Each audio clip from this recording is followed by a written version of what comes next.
귓들이 울고 고추 잠자리 맴돕니다. 아침 저녁으로 선선한 바람은 우리의 영혼을 부추깁니다.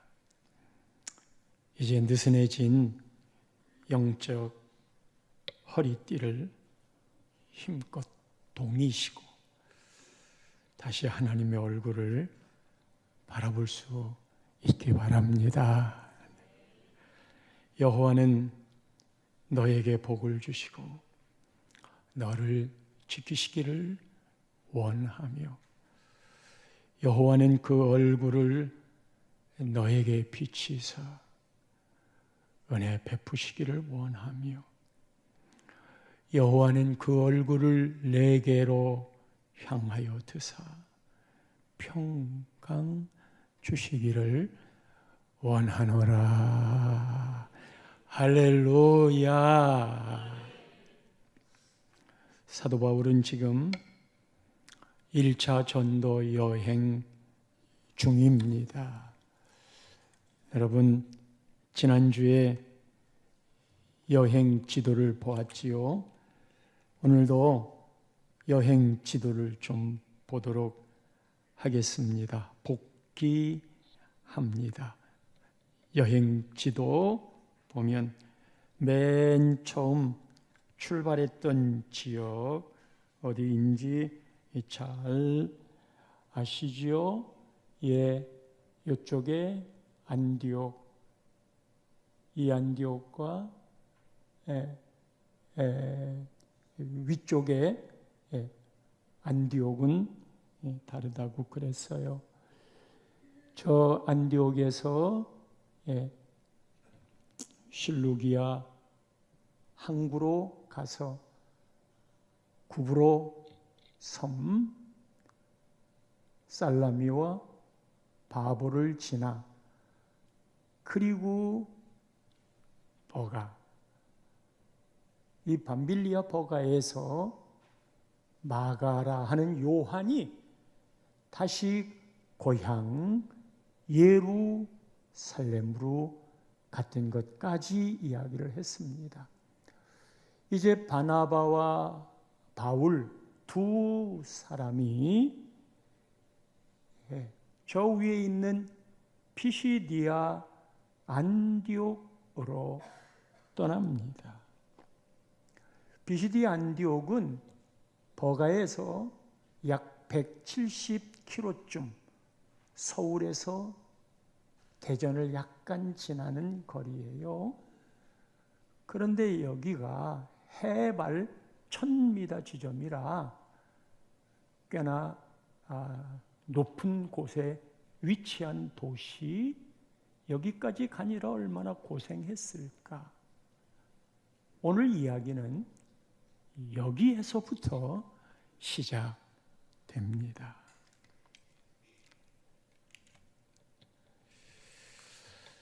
지난주 14절 말씀에 보면 13장 14절 그들은 버가에서도 나아가 피시디아 안디옥, 처음에 출발한 건 수리아 안디옥이라고 그랬고 여기는 피시디아 안디옥이에요.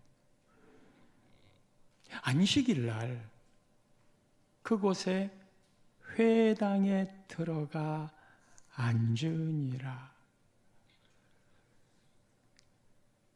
바울과 바나바가 회당에 들어가 앉은 것은 그곳의 회당장이 권고하기를 바울이 좋은 말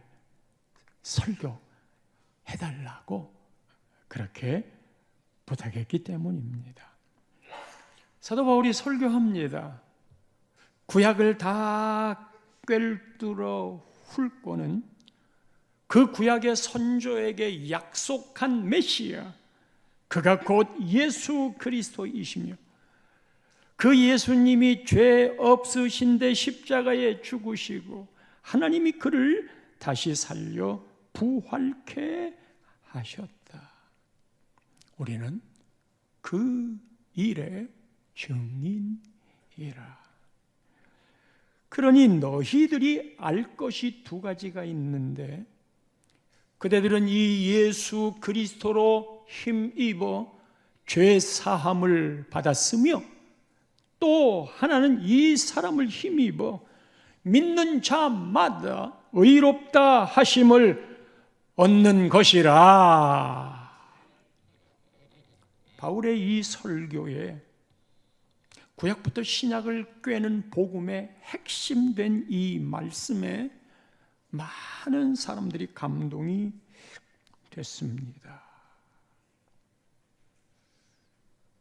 그리고 그 사람들이 다시 부탁하기를 다음 주 안식일에도 우리에게 말씀해 주십시오. 다른 말씀이 아니고 이 말씀을 하라. 이 말씀을 하라. 여러분, 우리가 살면서 예수 그리스도에 대한 복음의 말씀을 얼마나 듣습니까? 다 아는 거예요. 그런데 다 알고 있는 그 말씀을 하고 또 하고 반복하는 겁니다. 저는 설교할 때 예수 이야기가 나오면 제일 심부름이 납니다. 복음을 이야기하지 아니하면 마지막으로 예수에 대한 것으로 연결되거나 결론 맺혀지지 않으면 힘이 없어요.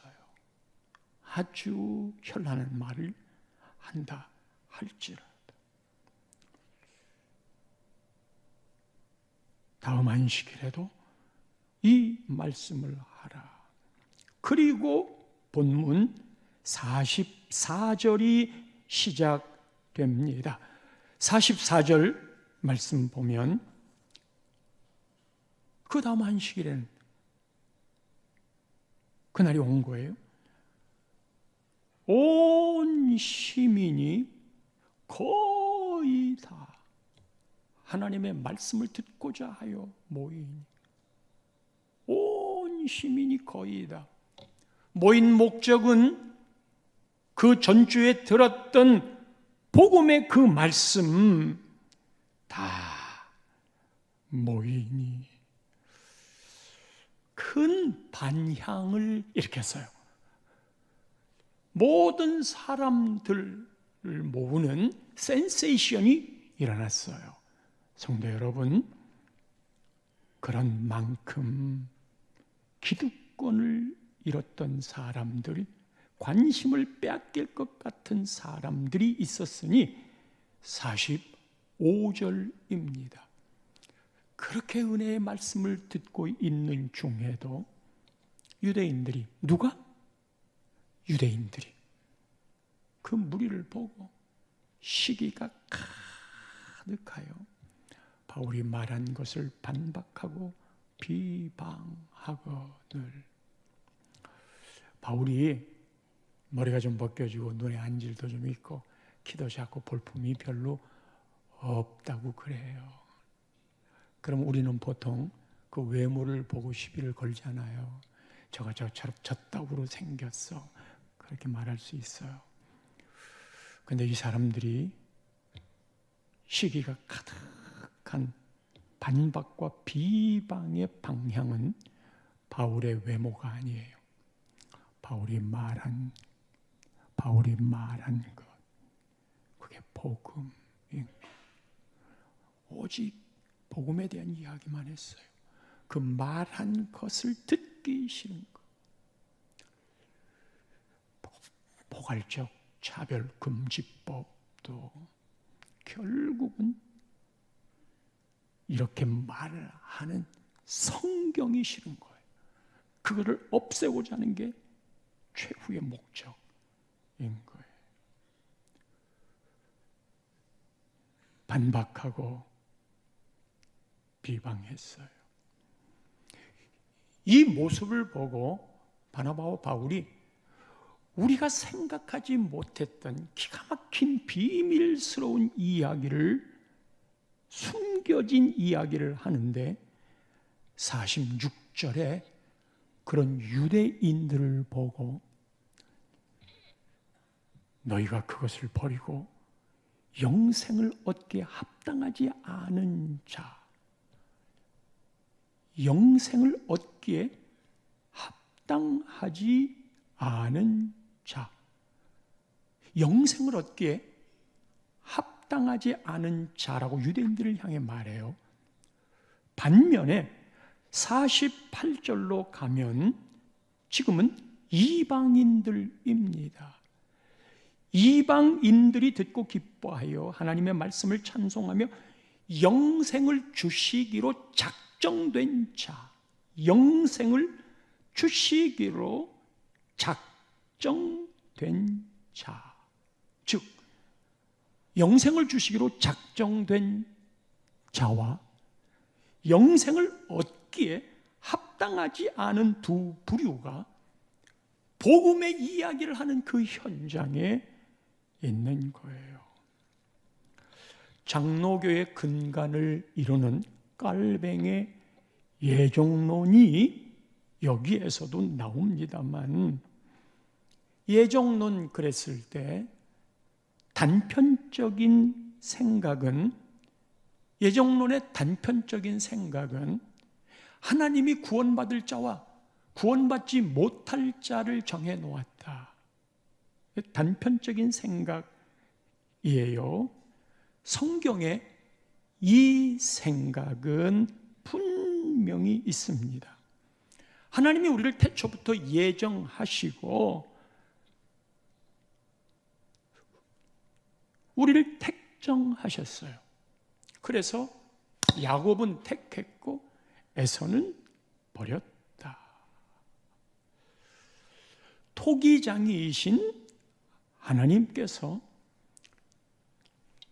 진흙을 빚어줘서 밥그릇을 만들든 간장 종발을 만들든 그것은 토기장이의 주권이다.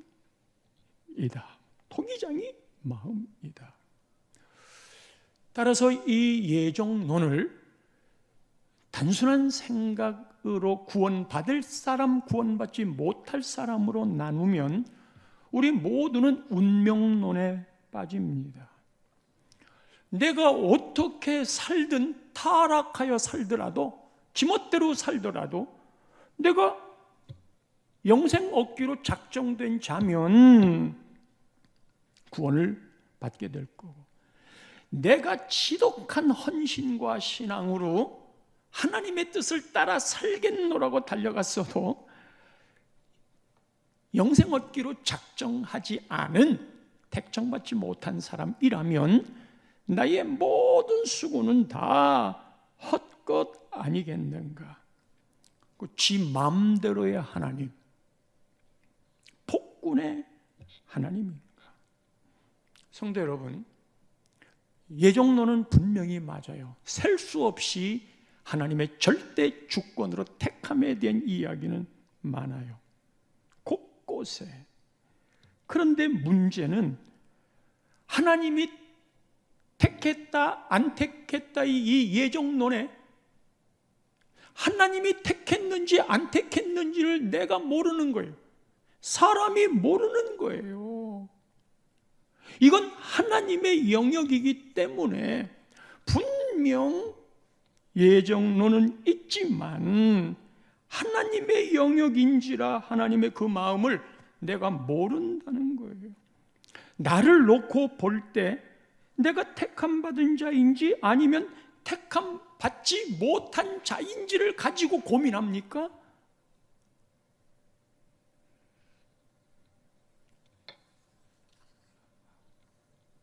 하나님의 마음 모르잖아요.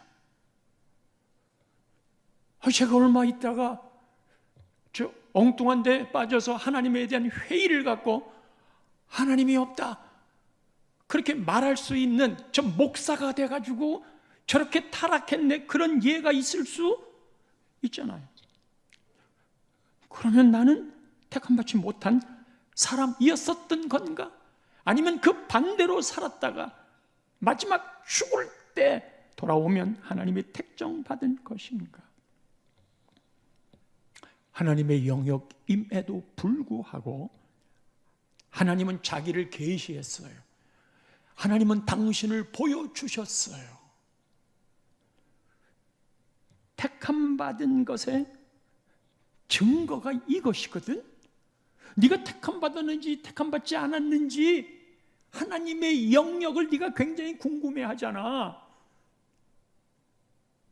너에게 택함받은 증거를 내가 보여줄게.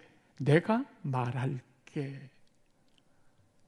택함받은 영생을 얻기로 작정된 그런 증거가 이것이다라고 말하고 있다는 거예요. 그 현장으로 가볼까요? 오늘 46절 말씀에 유대인들이 영생을 얻기에 합당하지 않은 자라고 그랬어요. 그 근거가 뭐예요? 무슨 근거로 영생을 얻기에 합당하지 않은 자라고 그랬어요? 사도 바울은 지금 하나님의 예정에 따라 너희들은 예정받지 못한 자야 라고 말한 게 아니에요. 그들이 보인 반응을 통해 합당하지 않아. 그럼 그들이 보여준 그 반응의 근거가 뭐냐? 하나님의 말씀을 바울과 바나바가 담대히 기죽지 않고 분명히 유대인들에게 하나님의 말씀을 복음 다 이야기했잖아요. 설교했잖아요.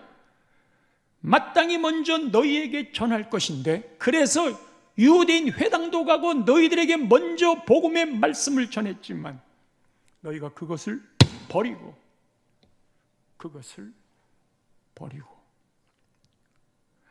하나님의 말씀을 버린 것, 그것이 영생을 얻기에 합당하지 않은 자이다. 예.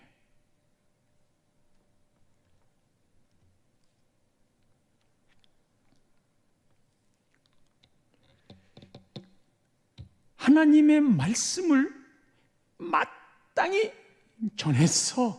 그것도 먼저 너희에게. 근데 그것을 버렸어. 하나님의 말씀을 버렸어.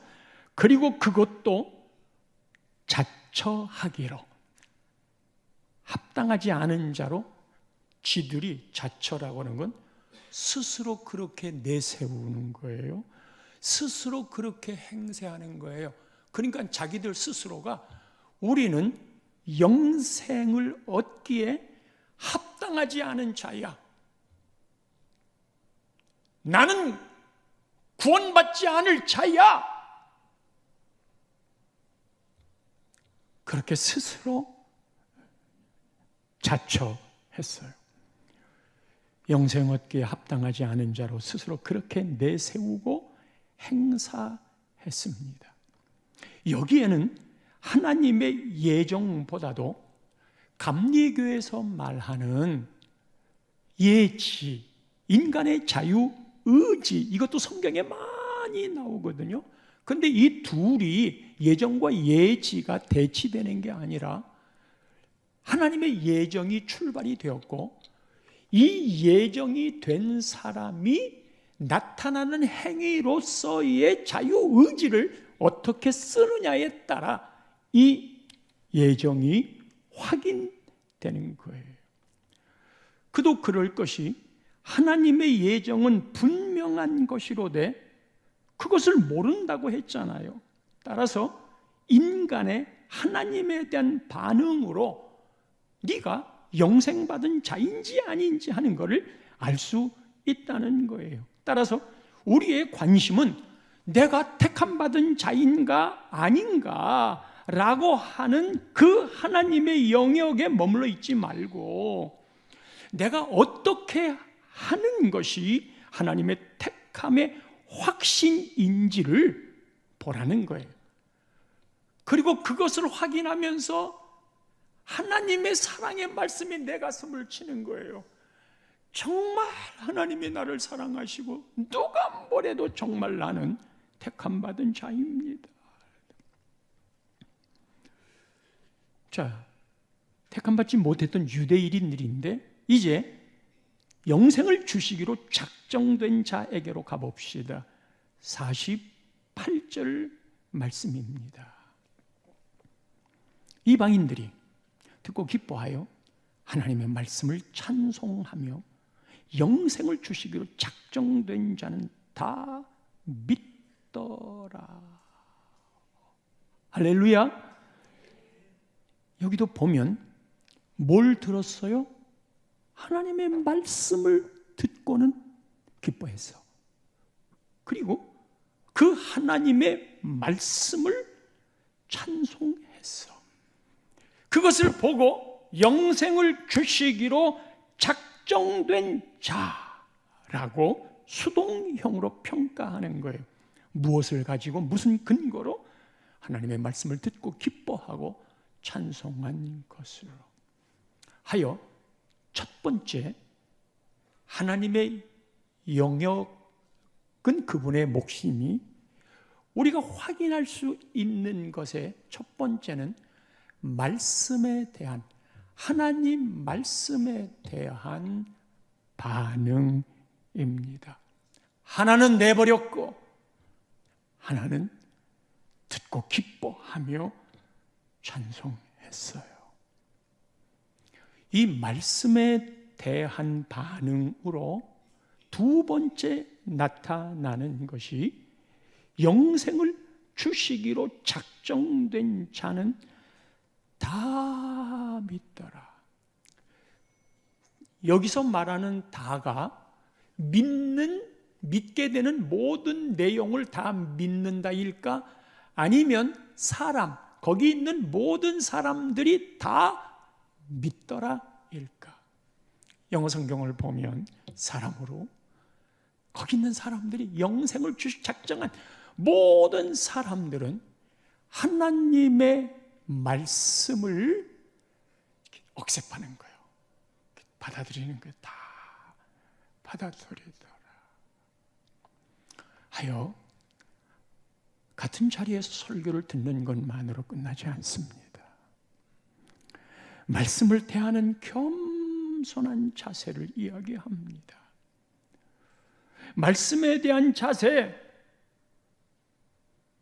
이해한다든지 깨닫는 차원의 문제가 아니라 말씀을 대하는 태도에서 영생이니 아니니 하는 것들을 볼 수, 판단한다는 거예요. 사도행전 17장 11절에 보면 말씀을 대하는 겸손한 자세를 이렇게 표현했어요. 17장 11절, 베레아에 있는 사람들은 데살로니가에 있는 사람들보다 더 너그러워서, 말씀을 대하는 자세가 더 너그러워요. 간절한 마음으로 말씀을 받고 이것이 그러한가 하여 날마다 성경을 상고함으로, 할렐루야, 너그러워. 자기가 난도질, 자기가 나름의 평가, 그리고 간절한 마음으로 말씀을 받고, 이게 그런가 하여, 이게 맞나요? 그게 회의가 아닌 거예요. 더 잘 알기 위해서 물어보는 거예요. 그래서 신앙은 그런 의미의 의심에서 신앙이 더 자라는 거예요. 문제는 그것을 내가 결정을 내리고 이건 아니야가 아니라, 이게 이해가 안 돼요, 말도 안 되는 것 같아요, 그러나 알고 싶어요. 그런가 하여 날마다 성경을 상고함으로. 그러면요, 하나님의 택한 백성은 성령이 이미 함께 내주하십니다. 성경은 성령에 의하여 쓰여졌습니다. 그렇기 때문에 성령에 함께하는 자들은 말씀에 대한 사랑, 마음, 순종의 자세, 베레아 성도들처럼 갖고 있고 거기에 성령께서 조명하여 깨닫게 하시는 줄 믿습니다. 그럼 정리해 볼게요. 영생이 작정된 자의 근거는 첫째로 말씀을 어떻게 반응하는가, 두 번째로는 그 반응한 그 믿은 말씀, 그 믿음 말씀, 여기 어떻게 그 믿음으로 반응하느냐, 그리고 세 번째 마지막인데 이 믿음의 반응이 영생하기로 작정된 사람은 어떻게 나타나는가?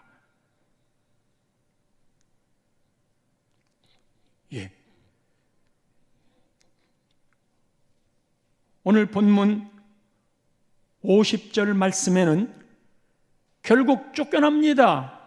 경건한 귀부인, 신의 유력자들 바울과 바나바를 박해하여 선동으로 그 지역에서 쫓아내니까 어디로 갔느냐 하면 51절에 보면 두 사람이 그들을 향하여 발에 띠끌을 떨어버리고 이고니온으로 가거늘, 조롱하고 박해했던 그런 것들에 매여 있지 않아요. 그 과거에 매여 있지 않아요. 내가 복음을 전할 때 이런 일은 당연한 거지 하고 띠끌을 떨어버리고 이고니온으로 가는데, 이 택함 받은 자, 성령이 함께하는 자의 특징이 52절 마지막 절에 제자들은 기쁨과 성령이 충만하니라. 할렐루야. 기쁨과 성령이 충만하니라. 택한 자에게 함께하는 성령의 충만은 반드시 그 삶 속에 기쁨이 나타나요. 하여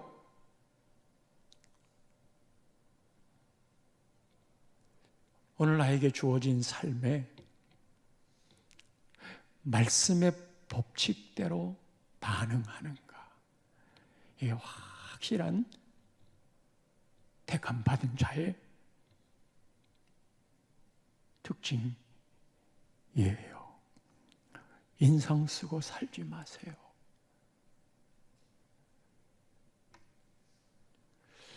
지금 이제 이 말씀을 들으면 내가 예정된 사람이다 아니다 하는 게 결국은 내 행동으로 나타나는 거네.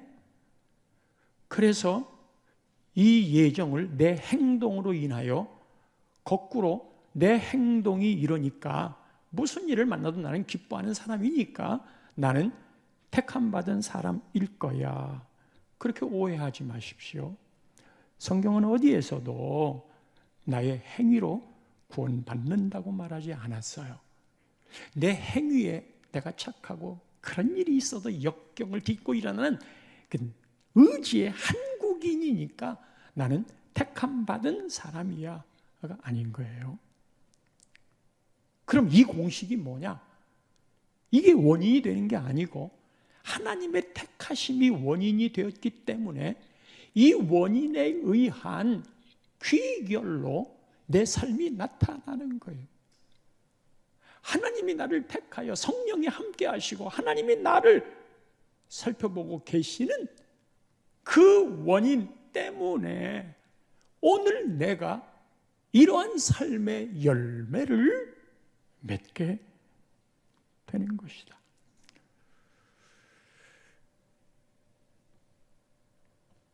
구원은 철저히 하나님의 주권이지만 그러나 그 주권이 나타나는 것은 내 삶의 행위로 들이우는 것인지라.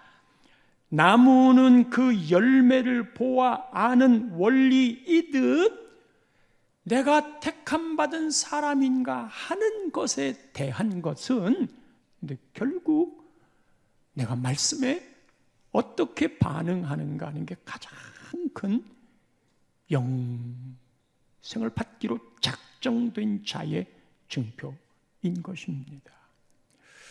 제 개인적인 신앙에서의 예정론은 이랬습니다. 처음에 아까 얘기했던 이 예정론에 대해서 내가 택함받지 못했다면 이렇게 열심히 신앙생활할 게 뭐가 있어?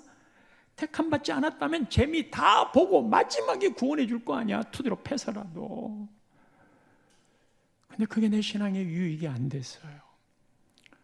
하나님이 나를 구원할 자인가 아닌가 하는 미래에 대한 관심 말고 하나님이 나를 택하신 과거를 다시 돌아가 생각해 보니 그건 정말 구원받았다는 게 내가 한 일이 아니고 하나님의 절대적인 주권이었음을 고백할 수 있었던 것은 말씀 앞에 말씀이 없을 때에는 내가 꽤 잘났어요.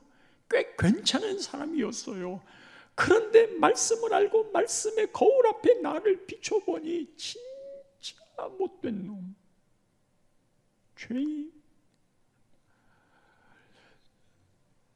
처음에 예수 믿게 되었을 때 나의 근거 때문이라고 생각했는데 더 하나님과 깊어지는 관계에 있게 되자 내 모습이 보여지고 때 묻은 내 모습, 본질상 진노의 자녀였던 내 모습 그 앞에 이건 하나님이 택하지 않았으면 내가 있을 수 없었어. 통상적인 멘트가 아니라 정말 내 모습을 깨달았을 때 어떻게 나 같은 자를 구원하셨나.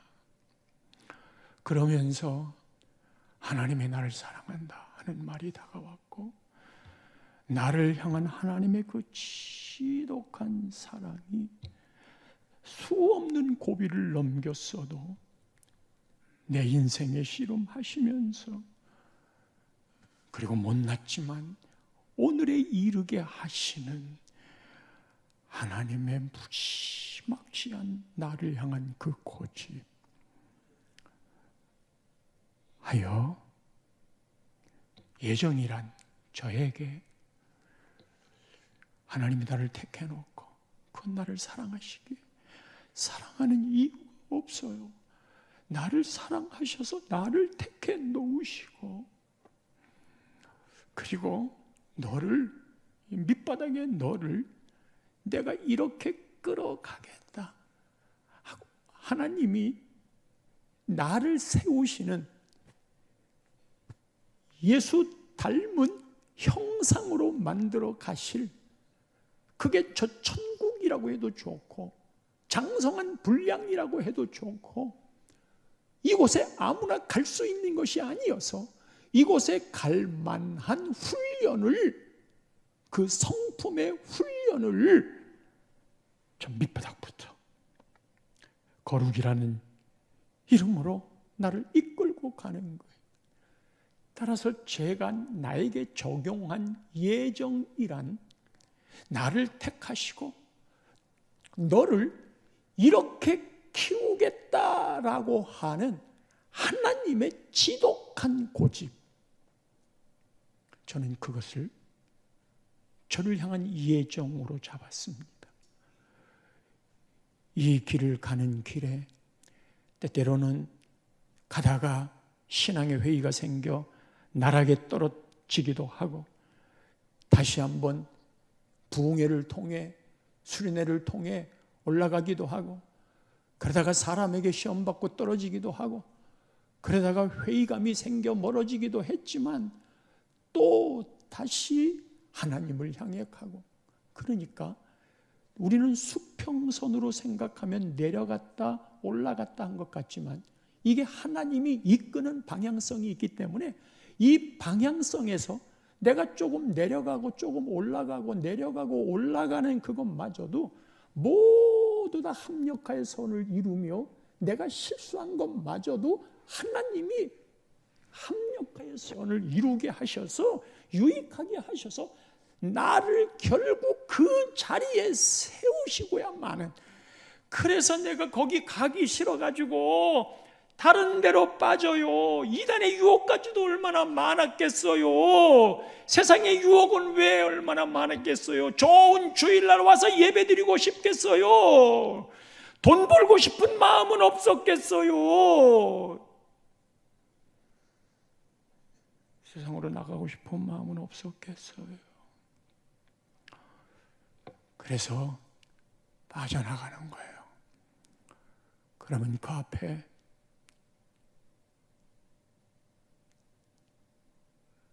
가시던 불을 놓으시고, 이 길이 아닌가 봐. 다시 또 돌아가. 또 빠져나가면 철조망을 놓으시고, 또 빠져나가면 불을 놓으시고, 아 뜨거워. 또 다시 돌아가. 그래서 결국 하나님의 고집을, 한 번 문을 열면 닫을 줄 없고 닫으면 열 자가 없는 하나님의 그 고집 앞에, 이게 나를 향한 하나님의 예정인지라. 그래서 이 세상의 모든 성도는 둘 중에 하나예요. 얼마나 지독하게 매를 맞고 돌아왔나와 매들 맞고 돌아왔는가, 둘 중에 하나뿐인 거예요.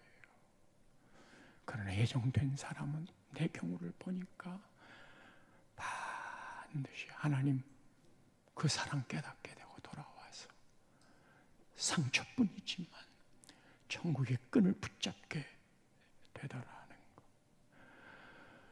그런 세월 속에 하나님이 야단치지 아니하시고 다리 몽둥이 부러뜨리지 아니하시고 손가락 잘라내지 아니하시고 기다리셔서 잘 왔다. 정말 그런 기회들이 많았어요. 내가 이해를 못하겠어. 내 자식이 그렇게 한다면, 아니 교인들이 그렇게 해도 이러면 안 되라고 야단을 칠 건데, 하나님 다 보시면서도, 그리고는 조그만 거 한 거 잘한 거 있잖아요. 이거를 가지고 그렇게 부풀려 가지고 평생 옳고 드시는 거야. 그때 그래 잘했다. 그래서 이 어떤 게 하나님이 잘했다고 말하는 건지 저는 알아요.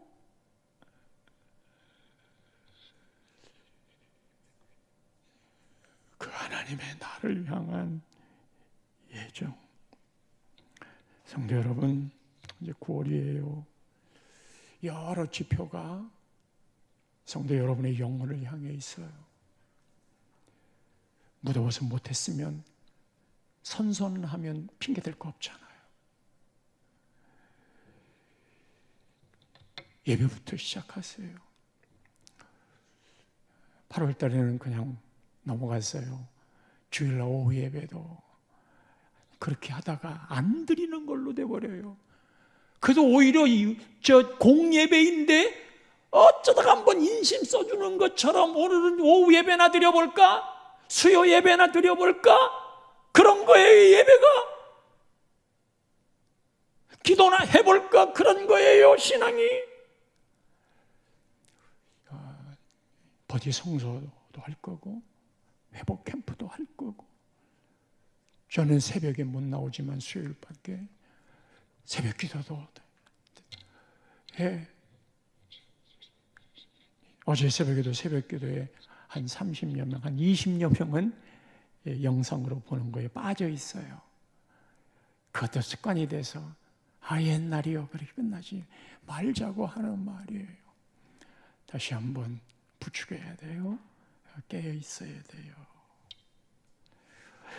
오늘 드리는 하나님의 음성 외면하지 마시고 오늘이라고 하는 삶에 한 발짝이라도 더 가까이 하나님 편에 서 있는 것, 그것이 가을을 맞이하는 우리들의 복된 삶인 줄 믿습니다.